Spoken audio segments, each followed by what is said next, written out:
It didn't take her long to make her first move, and it was exactly the one I'd been waiting for. 1 week after our confrontation, like clockwork, she tried to gut our finances like a fish in open water, assuming I'd be slow to react or too blindsided to respond in time. But what she didn't realize, what she could never grasp with that self-centered, shallow little mind of hers, was that I had already locked every door behind her before she even thought about reaching for the handle. The joint account? Emptied and transferred to a private bank 3 towns over under a trust I'd opened in our kids' names. Credit cards? Cancelled. New cards issued under my name only. The boys' college fund, the one I'd been pouring money into since they were in diapers, locked behind a federal savings bond, requiring both parental signatures to even peek inside. She didn't know that while she was playing footsie with Travis in parking lots, I was sitting down with accountants and lawyers and drawing blueprints for a different kind of demolition, one where she wouldn't even see the collapse coming until it was far, far too late. She came home that Friday, her lips already curled in a snarl before she even walked through the door, slammed her keys on the kitchen counter like a teenager who'd just been told no. "What the hell is wrong with the bank?" she barked, as if I owed her answers. I sat there, calm as a granite wall, sipping black coffee, staring at her without blinking. "The ATM wouldn't let me pull out my cash. You took it. You're being petty." I put my cup down and said one word. "No," she scoffed. "No. No," I repeated, steady and cold. "I'm being surgical." That threw her off. For a moment, she didn't know how to respond. She wasn't used to me being this way, controlled, measured, a man with a blueprint in his back pocket. She was used to the husband who fixed clogged drains without complaint, who brought her tea when she said her stomach hurt, who didn't ask questions when she came home late because Zumba ran long. That man was gone now. In his place was someone she didn't recognize, and that terrified her more than any yelling or begging ever could. The next week, her lawyer sent over the first wave of demands. She wanted half the house, half the retirement, a generous monthly allowance for transitional needs, and a guarantee that I would not speak negatively about her to our sons. I sat in my lawyer's office reading that garbage while he rubbed his temples and muttered, "She really thinks she's walking away clean." So we responded. My lawyer, a quiet, brilliant man with a mean streak when it came to family law, filed a full motion, evidence of her affair, her misuse of joint funds, voice memos proving her intent to manipulate custody. We included bank statements showing how she'd already siphoned hundreds out of the boys' education account under a fake grocery tag. We submitted a timeline that laid out every Thursday she claimed to be at the gym, but was actually tucked into some booth with Travis, laughing at me while she drank mojitos and played pretend. Every receipt, every text, every lie was cataloged like evidence in a murder case. And in a way, it was. She'd killed the marriage, and now I was dragging her to court for the autopsy. That night, I sat alone on the front porch, the old wooden planks creaking beneath me as the wind rolled in and the cicadas screamed in the distance like the ghosts of every word she never meant. I sipped whiskey from a chipped glass, staring through the window into the house where she paced with rage, shouting on the phone to God knows who, probably Travis, probably some friend still naive enough to believe her side of the story. And all I could think was, this isn't about fairness anymore. This isn't about who said what or who hurt who more. This is about balance.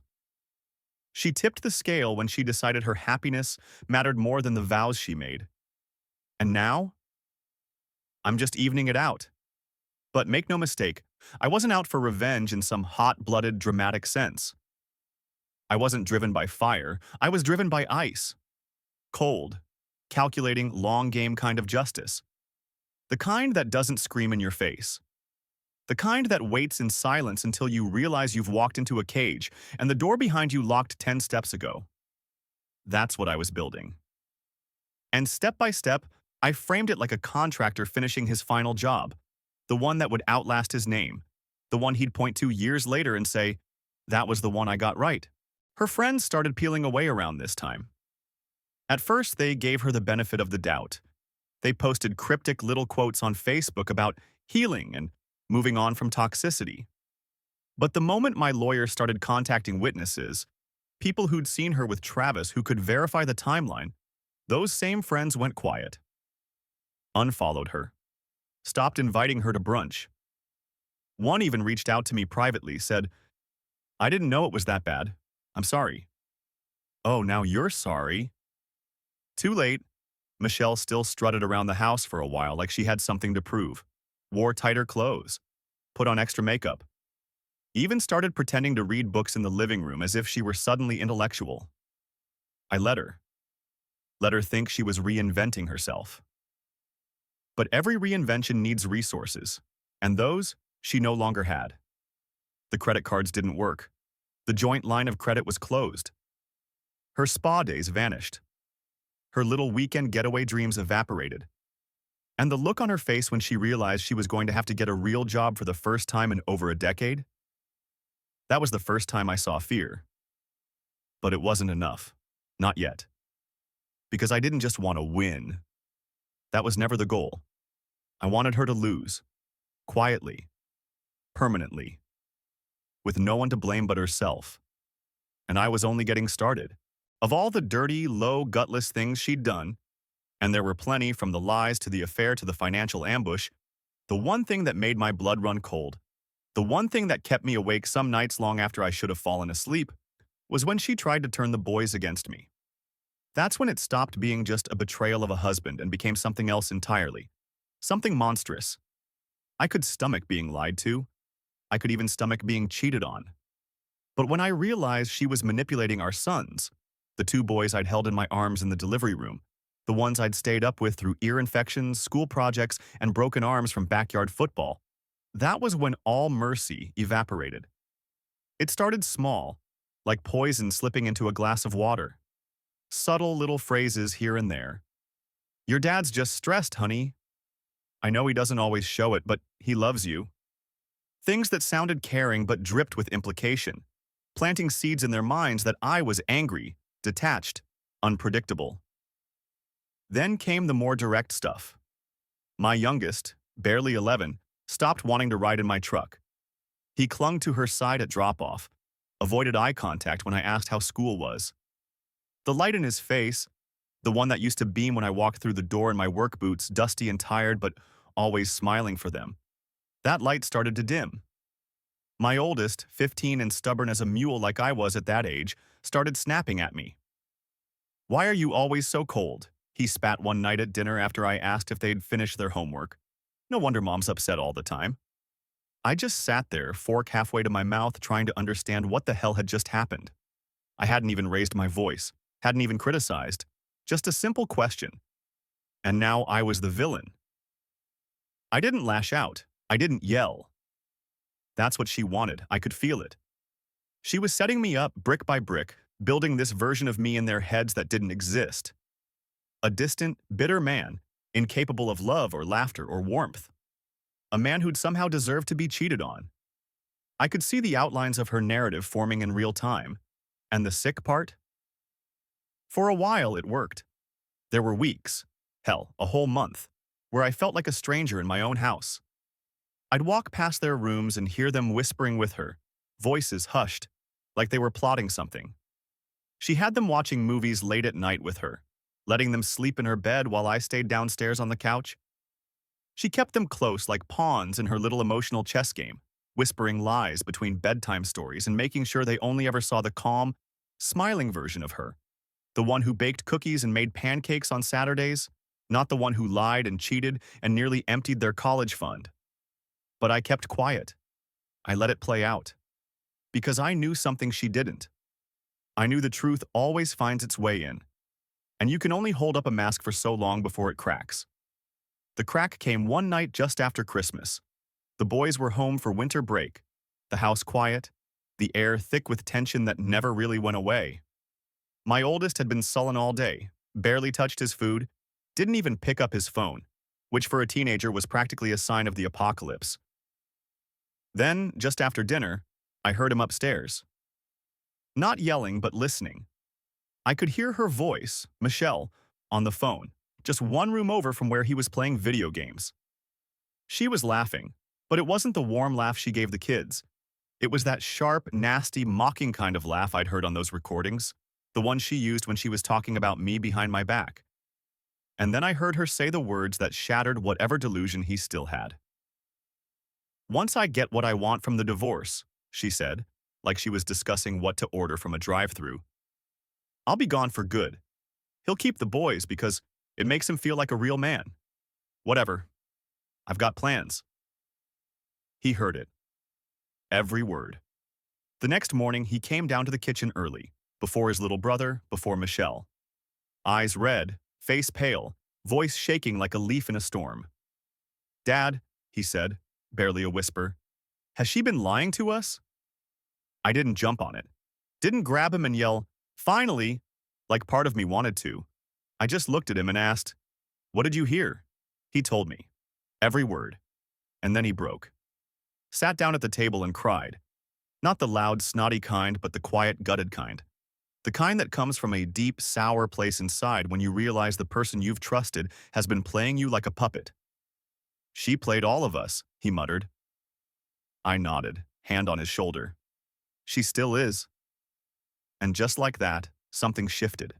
He started seeing the little things. How her stories never lined up. How she always found a way to make herself the victim. How she smiled too hard and laughed too loud when I was around, like she was overacting in some high school play. He noticed how she always talked down to me when I wasn't around. How she turned on the charm when he was looking. And from then on, he didn't need convincing. He was awake. He went back to his little brother and started watching over him. Not just like a sibling, but like someone who knew the storm we were standing in. Michelle noticed. She started snapping at him.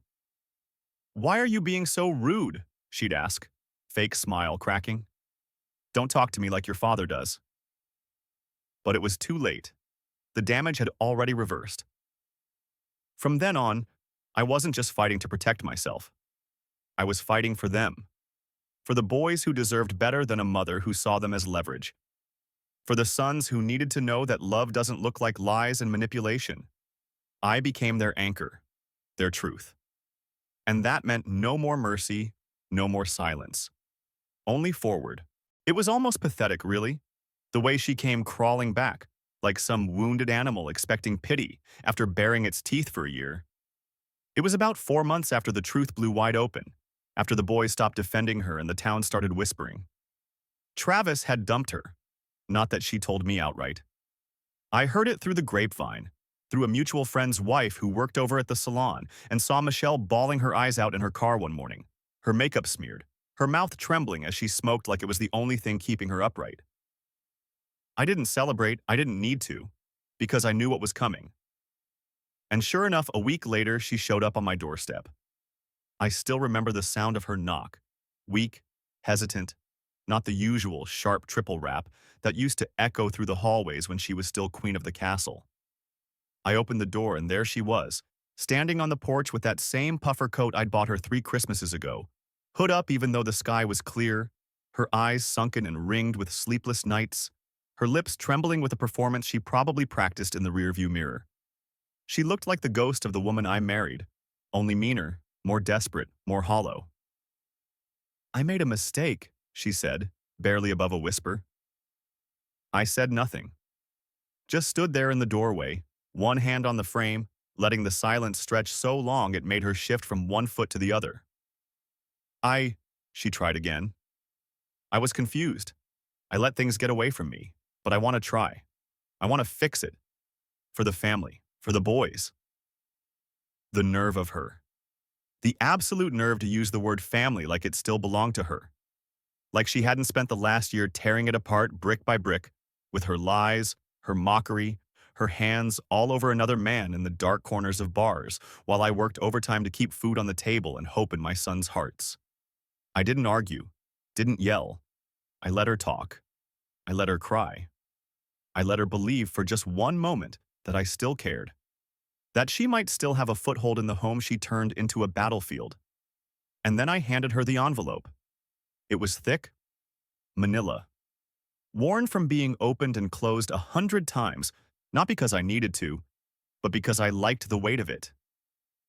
Inside, court dates, a complete printout of her banking transactions, Yes, the ones where she funneled money out of our kids' college fund under the name of a fake event planning LLC she made up, and a restraining order request I hadn't yet filed, but had signed and ready. She opened it, scanned the first few pages. Her face paled. "Is this a threat?" she asked, her voice shaking, her lips pulling back into something halfway between a snarl and a sob. I smiled. Not cruel, not mocking, just calm. "No," I said. "It's a plan." And I shut the door. That night, I finally filed the charges: theft, fraud, custodial manipulation. My lawyer had every receipt, every dollar accounted for, every message backed up and time-stamped. The digital trail she left behind was sloppy, arrogant even, like she never thought I'd fight back, like she never thought I'd be smart enough to outmaneuver her. But I wasn't playing checkers anymore. The moment I hit submit on that legal document, I felt the weight of years lift off my shoulders. Not just the weight of betrayal, but the weight of silence, of letting her get away with it, of swallowing my rage because I thought keeping the peace was better for the kids. But it turns out, the best thing I ever did for those boys was show them that peace doesn't mean rolling over. Sometimes it means fighting back with precision, with purpose, and with truth. The fallout came quick. Word got around town. Funny how small a suburb feels when something juicy hits the wind. Michelle's name started coming up in whispers at the grocery store, at the church, at the school pickup line. People who used to smile at her suddenly looked past her. Employers dropped her after a background check flagged the ongoing legal mess.